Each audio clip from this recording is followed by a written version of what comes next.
Bienvenue sur la chaîne Histoire d'infidélité.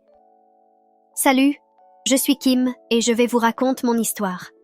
Depuis que je suis enfant, des murmures sur mon oncle semblaient le suivre partout où il allait, comme une ombre impossible à chasser. Les conversations à voix basse, les regards échangés dans son dos, tout cela attisait ma curiosité.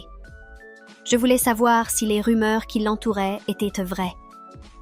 Il y avait quelque chose de magnétique dans ces histoires, un attrait auquel je ne pouvais résister, peu importe à quel point cela pouvait sembler étrange ou inapproprié. Mais il y avait un problème majeur. Mon mari ne devait jamais découvrir ce que je faisais. Je devais avancer avec précaution, et ainsi j'ai entrepris ma quête de vérité, naviguant prudemment sur la ligne dangereuse entre la curiosité et le secret. Tout a commencé de manière plutôt innocente. Mon oncle, bien qu'il ne fût pas un homme d'apparence particulièrement frappante, avait toujours une sorte d'aura mystérieuse. Il n'était pas le genre d'homme que l'on verrait en couverture d'un magazine, avec une mâchoire sculptée ou un regard perçant. En réalité, il avait une apparence plutôt ordinaire, des cheveux coupés courts, une carrure solide et un sourire qui mettait à l'aise, mais sans faire chavirer les cœurs. Pourtant, malgré son physique banal, il attirait les femmes comme des papillons vers une flamme. Cela n'avait pas de sens. Ou peut-être que si, selon qui vous demandiez. Les rumeurs que j'avais entendues n'étaient jamais prononcées directement, mais toujours insinuées de manière à ne laisser que peu de doute. On ne disait pas qu'il était intelligent ou accompli de manière conventionnelle, mais on laissait entendre qu'il était doué d'une certaine manière physique. C'était l'une de ces choses que tout le monde dans la famille savait, mais dont on ne parlait jamais ouvertement, surtout pas à table. Pourtant, chaque femme qui croisait son chemin semblait repartir avec un sourire complice, et le mystère autour de lui ne faisait que grandir. En vieillissant, ma curiosité grandissait aussi. Cette question persistante me tourmentait. Les rumeurs étaient-elles vraies? Et si oui, qu'est-ce qui le rendait si irrésistible pour les femmes? Il n'y avait qu'une seule façon de le découvrir. Je devais le vérifier moi-même. Mais comment? Comment pourrais-je aborder cette situation sans passer pour quelqu'un ayant perdu la tête? Comment découvrir la vérité sans franchir des lignes que je n'étais pas sûre de vouloir franchir? Et surtout, comment pourrais-je faire cela sans que mon mari ne soupçonne quoi que ce soit? L'idée de simplement demander à mon oncle si cette rumeur absurde était vraie semblait ridicule, pour ne pas dire incroyablement gênante. « Dis-moi, tonton, est-ce vrai ce que les gens disent sur toi? » Non, ça ne le ferait pas. Mais plus j'y pensais, plus je réalisais que je ne pourrais pas laisser passer cela. J'avais besoin de connaître la vérité, et j'étais déterminée à la découvrir, discrètement bien sûr. Pendant des semaines, j'ai obsédé sur la manière de m'y prendre. Je pensais à observer comment les femmes réagissaient autour de lui, voir s'il y avait des regards prolongés ou des sourires secrets qui en disaient plus qu'elles ne le voulaient. Peut-être pourrais-je parler à quelques-unes de ses admiratrices et leur soutirer la vérité, petit à petit. J'envisageais toutes sortes de stratagèmes et de scénarios, tout en me rappelant sans cesse que je devais être extrêmement prudente. Mon mari est un homme bien, et la dernière chose que je voulais, c'était de compromettre mon mariage pour cette quête ridicule. Mais plus j'y pensais, plus ma curiosité se transformait en quelque chose de plus fort, de plus difficile à contrôler. Puis, comme si le destin s'était aligné en ma faveur, une opportunité s'est présentée. L'anniversaire de mon mari approchait, et nous prévoyions d'organiser une grande fête chez nous. Toute la famille serait là, y compris bien sûr mon oncle. J'ai réalisé qu'avec autant de monde autour, ce serait le moment idéal pour l'approcher sans éveiller les soupçons. Personne ne remarquerait une conversation tranquille, au milieu d'une fête bruyante et animée, et s'il le faisait, il supposerait simplement que c'était des discussions banales de famille. C'était la couverture parfaite. Le jour de la fête, j'étais un paquet de nerfs. À l'arrivée des invités, j'ai fait de mon mieux pour jouer les hôtesses gracieuses, Mais mon esprit était ailleurs. Je gardais un œil sur mon oncle, attendant le bon moment. Et lorsqu'il est finalement arrivé, j'ai senti mon cœur bondir dans ma poitrine. Il a salué tout le monde avec son charme habituel, se fondant parfaitement dans la foule. Mais je savais qu'aujourd'hui, j'avais une conversation bien différente à avoir avec lui. Alors que la fête battait son plein, je me suis montrée patiente. J'ai observé mon mari rire et discuter avec ses amis, complètement inconscient de ce qui se passait dans mon esprit. Et quand la musique a augmenté et que tout le monde semblait concentré sur ses propres conversations, j'ai vu ma chance. Je me suis approchée de mon oncle, le cœur battant à tout rompre. Il m'a salué chaleureusement, comme toujours, avec ce sourire familier qui met les gens à l'aise. Mais je n'étais pas à l'aise. Pas ce soir. Prenant une grande inspiration, j'ai finalement prononcé les mots que j'avais répétés des milliers de fois dans ma tête. « Tonton », ai-je commencé, hésitant un instant. « J'ai entendu des rumeurs à ton sujet, des choses que les gens disent. » Il a levé un sourcil, intrigué, mais n'a rien dit, attendant que je continue. J'ai dégluti avec difficulté. Ils disent que tu es, enfin, particulièrement bien doté. Tu vois, dans un certain domaine. Je sentais mes joues s'empourprer de gêne, mais il n'était plus question de reculer. À ma grande surprise, mon oncle n'a ni paru choqué ni offensé. Au lieu de cela, il a souri légèrement et a laissé échapper un petit rire. « Ah, ces rumeurs !» a-t-il dit en secouant légèrement la tête. « Es-tu sûr de vouloir savoir si elles sont vraies ?» Sa question m'a prise au dépourvu. Est-ce que je voulais vraiment savoir ? J'étais allée si loin, et pourtant, je n'en étais plus certaine. Mais les mots ont quitté ma bouche avant que je puisse les retenir. « Oui », ai-je dit doucement. « Je veux savoir. » Il m'a étudié un moment, comme s'il pesait sa prochaine action. Puis, avec un sourire en coin, il s'est penché vers moi et a murmuré « Rejoins-moi dans la chambre d'amis à l'étage. Je te montrerai. » Mon cœur a presque cessé de battre. Est-ce que cela se produisait vraiment ? Je l'ai regardé s'éloigner tranquillement, me laissant planter là, figé sur place.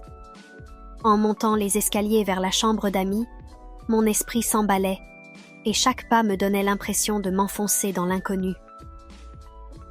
À l'intérieur de cette pièce, la vérité m'attendait, et une fois le seuil franchi, il n'y aurait plus de retour en arrière.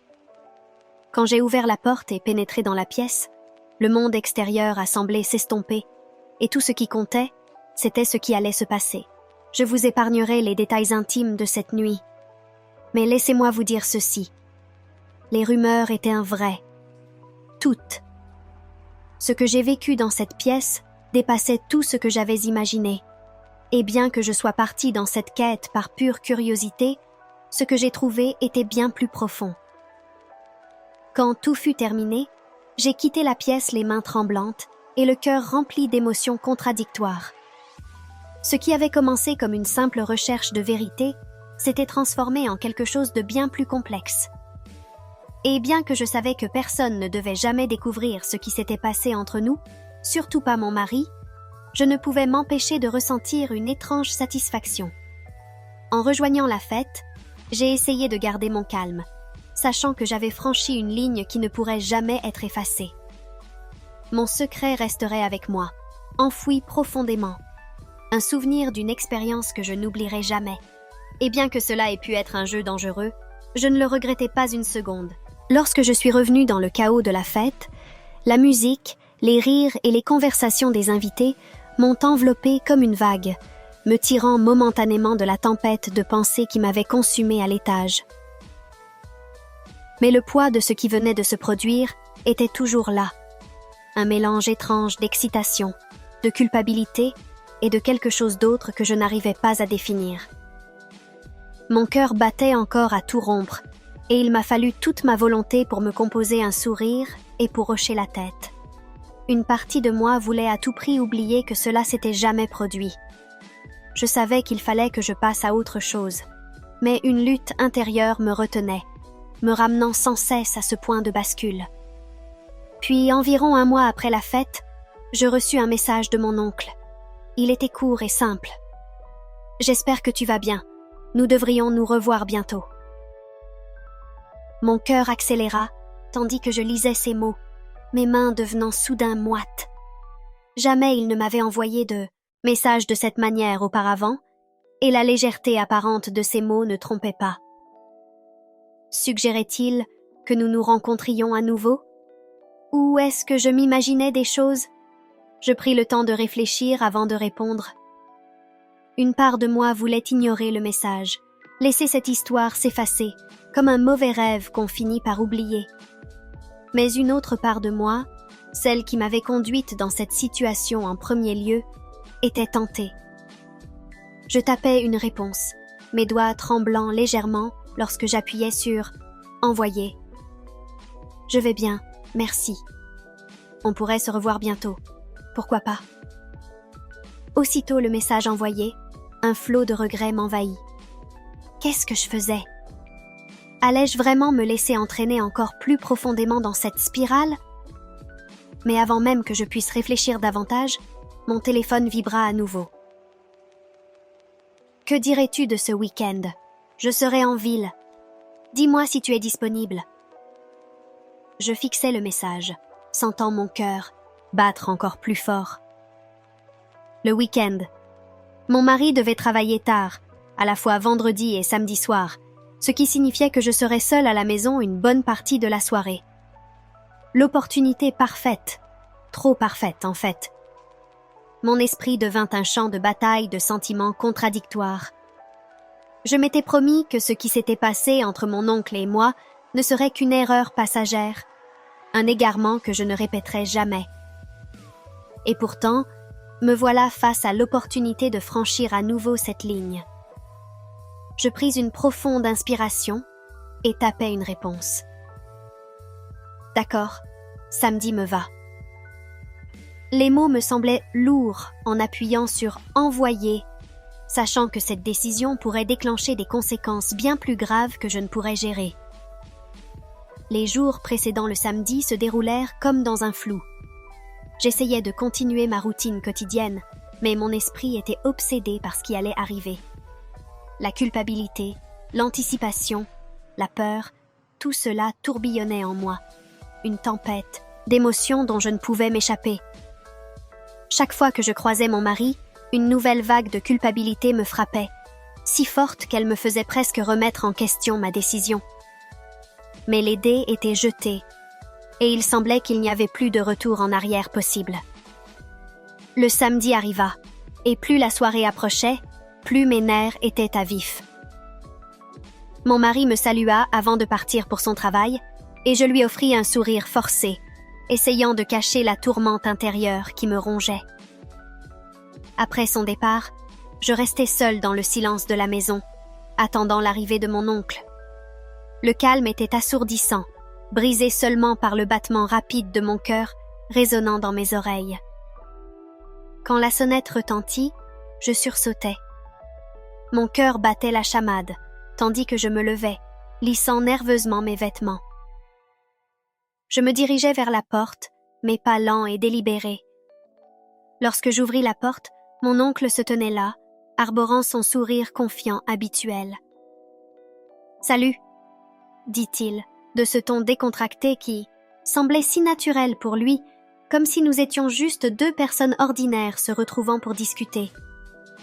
Mais je savais bien que cette rencontre n'avait rien de banal. Je m'écartai pour le laisser entrer, refermant la porte derrière lui. Le bruit sec du verrouillage de la porte résonna plus fort qu'à l'accoutumée dans le silence de la maison. Nous restâmes là un moment, le silence s'épaississant autour de nous, chargé de tensions non dites. « Comment ça va ?» me demanda-t-il, d'une voix légère, mais ses yeux trahissaient une question plus profonde, au-delà des simples politesses. « Je vais bien », répondis-je, ma voix étonnamment stable malgré l'énergie nerveuse qui bouillonnait en moi. Je ne savais pas quoi dire, ni comment agir, alors je lui fis signe vers le salon. « On peut s'asseoir si tu veux. » Nous nous assîmes sur le canapé, et le silence s'étira entre nous. Cela ressemblait à un jeu, une attente de celui qui briserait en premier la glace.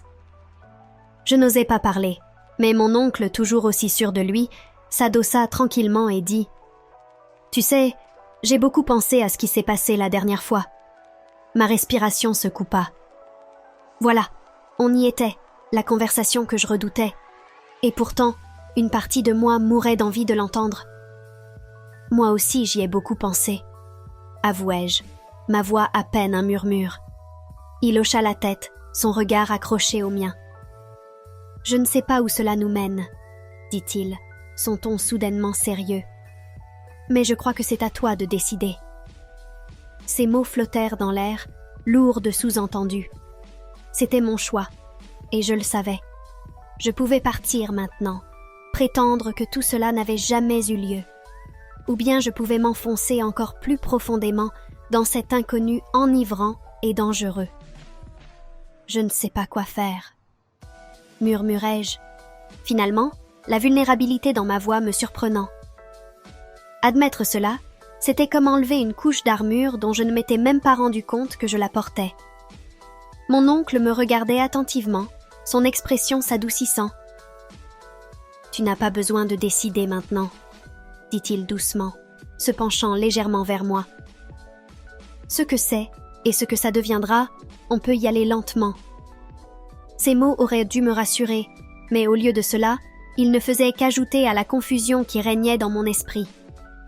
Il n'y avait aucune pression, aucune attente. Et pourtant, le fait que ce choix m'appartenait entièrement me semblait d'autant plus terrifiant.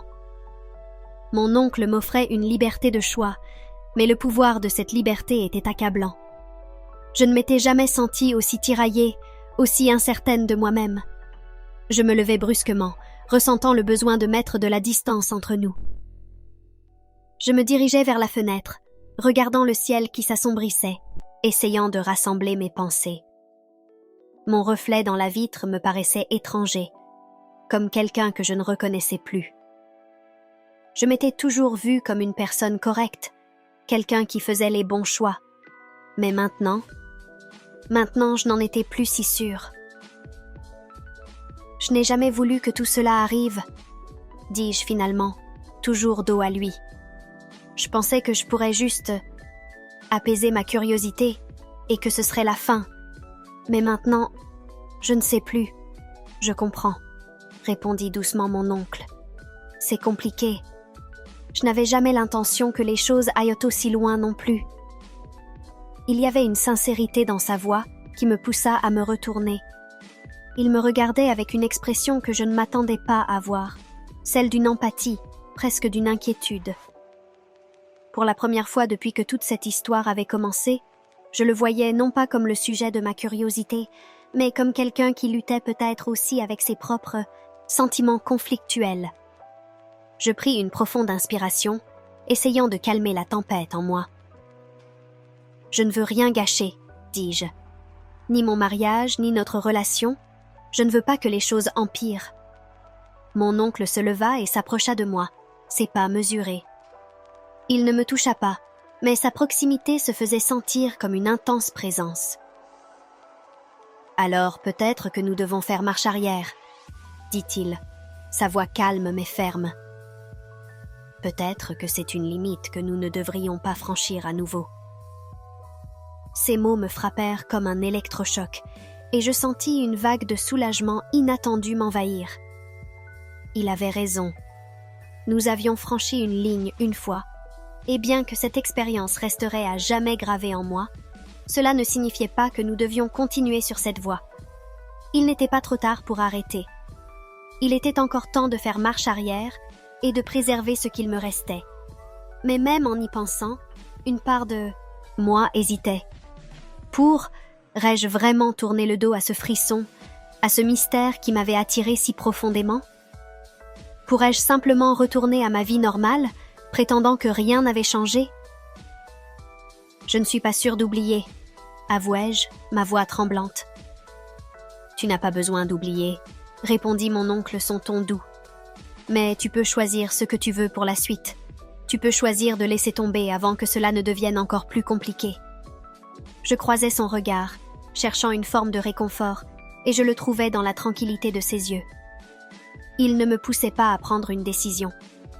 Il ne cherchait pas à me mener plus loin sur un chemin dangereux. Il me donnait l'espace nécessaire pour décider par moi-même. Et pour la première fois depuis des semaines, je sentis une clarté s'installer en moi. « Tu as raison », dis-je doucement. « Il faut que ça s'arrête. » Un silence s'installa entre nous, lourd mais pas inconfortable. C'était comme si le moment de décision était enfin arrivé et j'avais fait mon choix. Je ne savais pas encore ce que l'avenir me réservait, comment je vivrais avec ce souvenir, comment je continuerais à avancer, mais je savais que je ne pouvais pas laisser cette histoire me dévorer. Mon oncle hocha la tête, son expression indéchiffrable. « Je suis content qu'on ait parlé, » dit-il, sa voix douce. « Et je pense que c'est le bon choix. » Je hochai la tête à mon tour, mes émotions encore confuses, mais une étrange sensation de paix accompagnait désormais cette décision. J'avais fait mon choix, et il était temps d'avancer. « Je vais y aller, » dit-il après une longue pause, son ton doux mais définitif. Je l'accompagnai jusqu'à la porte. L'atmosphère entre nous n'était plus chargée de la même tension qu'avant. En sortant, il se tourna vers moi et sourit, un sourire sincère et authentique. « Prends soin de toi, » dit-il. « Et ne sois pas trop dur avec toi-même, d'accord ? » « J'essaierai, » répondis-je avec un petit sourire. Quand la porte se referma derrière lui, je m'appuyai contre elle, laissant échapper un long soupir tremblant. La maison me paraissait étrangement calme, et pour la première fois depuis des mois, je ne sentais plus le poids d'un secret m'écraser. Oui, j'avais franchi une ligne, mais j'avais choisi d'arrêter avant qu'il ne soit trop tard. Alors que je restais là, seule dans le silence, je réalisais que ce chapitre de ma vie ne serait jamais complètement clos. Il resterait avec moi, comme une ombre. Mais j'avais fait un premier pas vers la reprise de contrôle de mes choix, et pour la première fois depuis longtemps, je sentais que je reprenais enfin la bonne direction. Les jours qui suivirent furent comme une sorte de réparation. J'avais pris la décision d'arrêter ce qui se passait entre mon oncle et moi, mais le poids émotionnel de ce qui s'était passé restait présent. Je plongeais dans ma routine quotidienne, espérant enterrer les souvenirs et la tension, mais de temps en temps, ils refaisaient surface dans des moments de calme.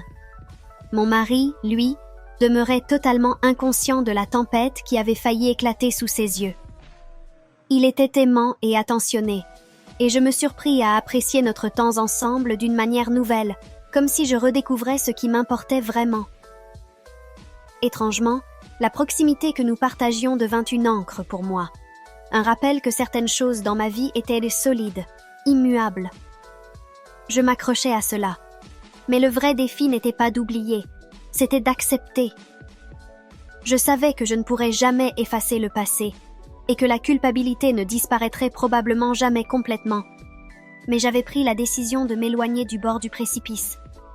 Maintenant, il s'agissait d'apprendre à vivre avec les conséquences de mes choix sans qu'elles ne me définissent. Les réunions de famille devinrent un peu étranges au début. Mon oncle et moi échangions des sourires polis et des petites conversations. Mais il y avait une compréhension silencieuse entre nous, une reconnaissance tacite que nous avions tous les deux fait le bon choix.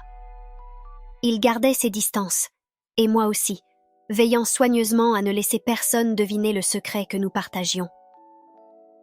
Au fil du temps, la tension s'estompa, et bien que le souvenir restât, il perdit peu à peu son pouvoir de contrôle sur moi. J'avais poussé ma curiosité trop loin, mais j'avais aussi tracé une ligne et j'avais décidé de m'y tenir. Cela m'apporta une forme de paix, même si le chemin pour y arriver avait été chaotique. Un soir, quelques mois après toute cette histoire, mon mari et moi étions assis sur la terrasse, regardant le soleil se coucher. C'était un de ces moments simples et paisibles où tout semble prendre un sens. Il me prit la main et la serra doucement. « Tu sembles plus détendu ces derniers temps », dit-il d'une voix douce. « Je ne sais pas ce qui a changé, mais je suis content. » Ces mots me touchèrent, et pendant un moment, je ne sus quoi répondre. Comment pourrais-je lui expliquer ce voyage intérieur que j'avais traversé, les tourments émotionnels que je lui avais cachés et le choix que j'avais fait pour protéger notre vie commune, même s'il ne le saurait jamais? Au lieu de me lancer dans des explications, je me contentais de lui sourire et de poser ma tête sur son épaule.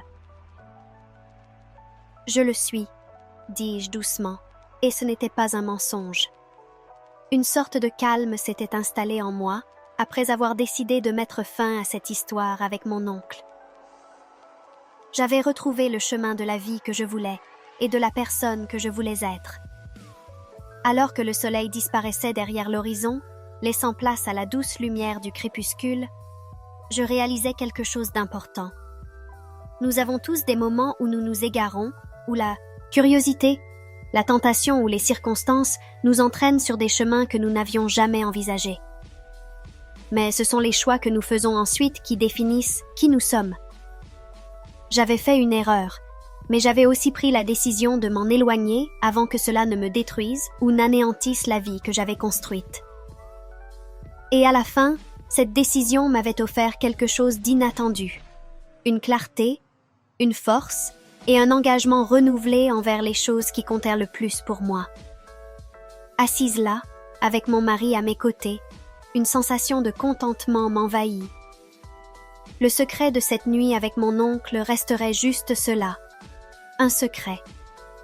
Un secret que je porterais avec moi, mais qui n'avait plus le pouvoir de me hanter. J'avais appris ma leçon, et en le faisant, j'avais retrouvé le chemin vers la personne que je voulais vraiment être.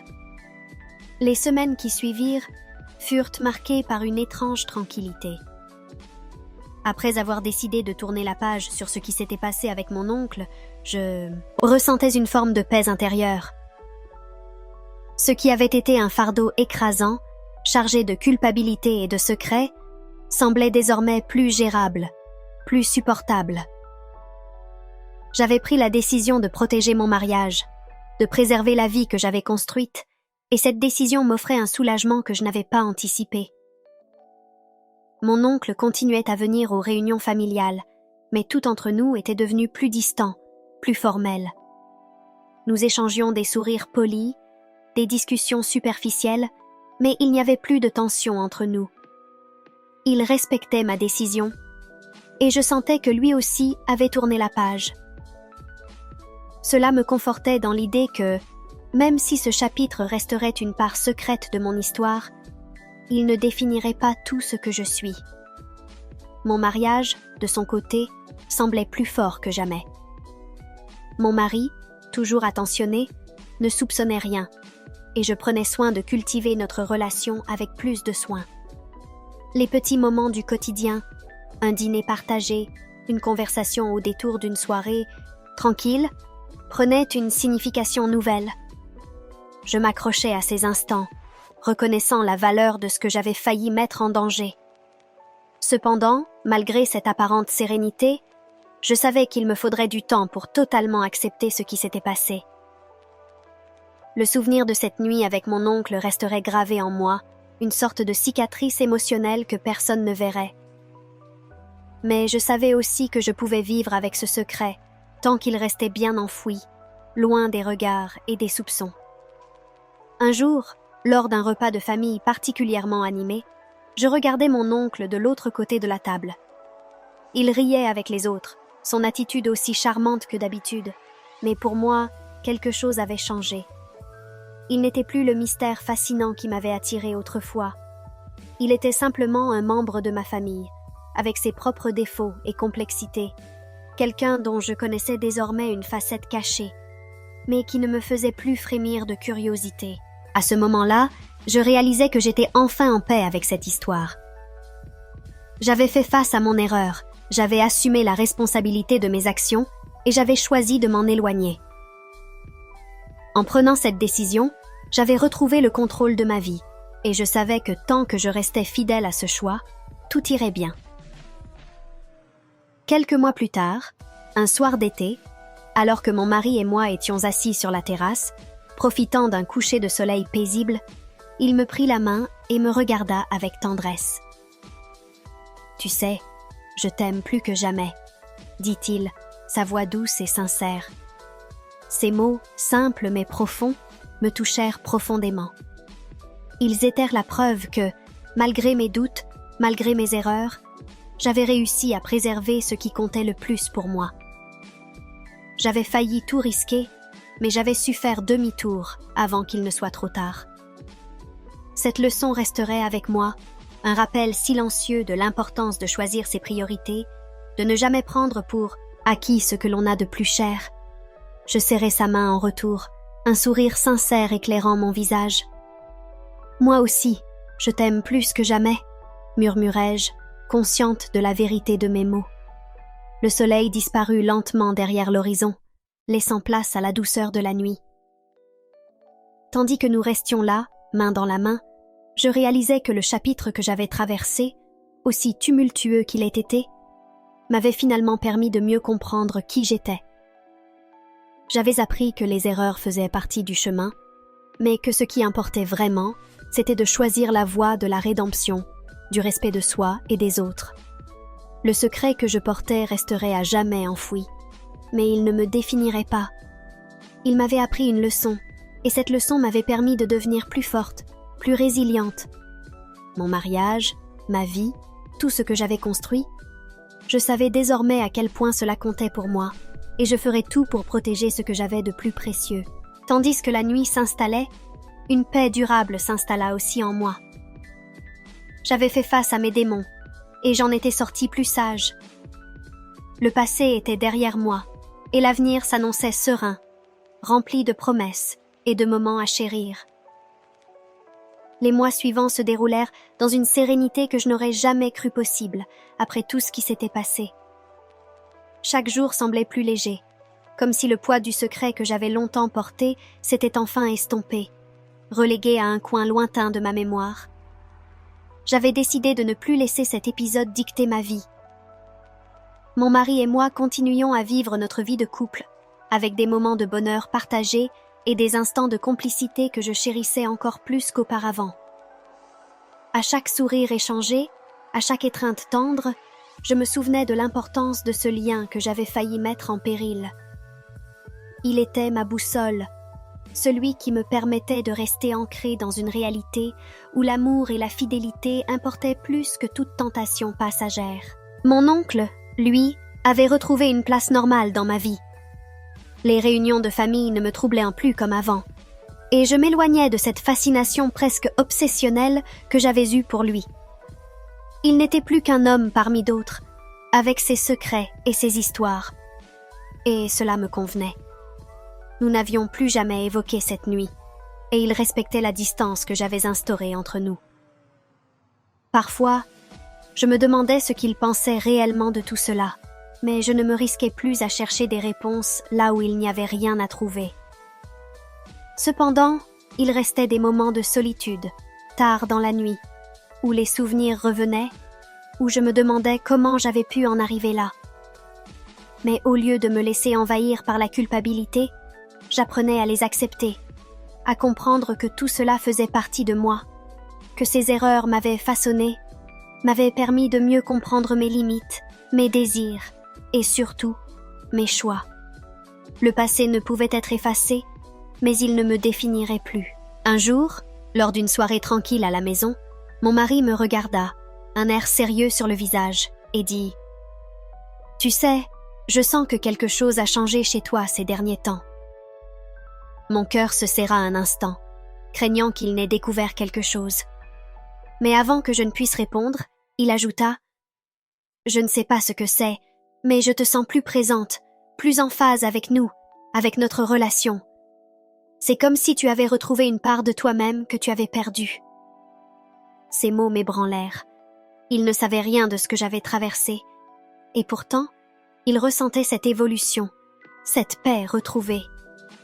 J'avais failli tout perdre, mais en prenant la décision de préserver ce qui comptait vraiment, j'avais finalement retrouvé mon équilibre. Je le regardais, un sourire aux lèvres, et répondis simplement « Tu as raison. Je me sens plus sereine, plus connectée à ce qui est important pour nous. » Ces instants de reconnaissance, de gratitude pour la vie que nous partagions, me rappelait constamment combien il était facile de se perdre dans des désirs fugaces, des curiosités interdites, mais aussi combien il était possible de revenir à soi, de retrouver la voie de la raison, même après avoir frôlé le bord du gouffre. Les semaines passèrent, puis les mois. Notre vie reprit un rythme paisible, ponctué de moments de bonheur simples, les éclats de rire, les discussions tardives, les projets pour l'avenir. J'apprenais à vivre avec le souvenir de ce secret, à l'accepter comme une part de moi-même que j'avais laissée derrière, sans jamais m'y retourner. Un jour, alors que nous préparions un voyage pour célébrer notre anniversaire de mariage, je réalisais à quel point ce que j'avais failli perdre était précieux. Chaque geste, chaque décision que nous prenions ensemble renforçait l'idée que j'avais fait le bon choix, que j'avais choisi l'amour, la loyauté, la stabilité. Le chemin n'avait pas été facile, mais en traversant ces épreuves, j'avais appris la vraie valeur de ce que j'avais.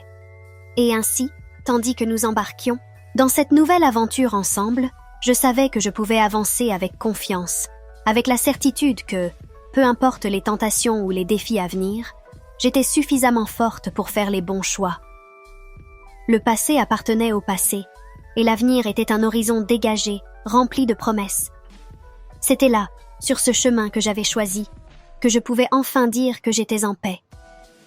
Avant de partir, pense à t'abonner.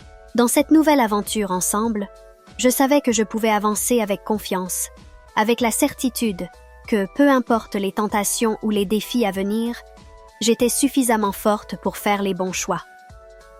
Le passé appartenait au passé, et l'avenir était un horizon dégagé, rempli de promesses. C'était là, sur ce chemin que j'avais choisi, que je pouvais enfin dire que j'étais en paix. Avant de partir, pense à t'abonner.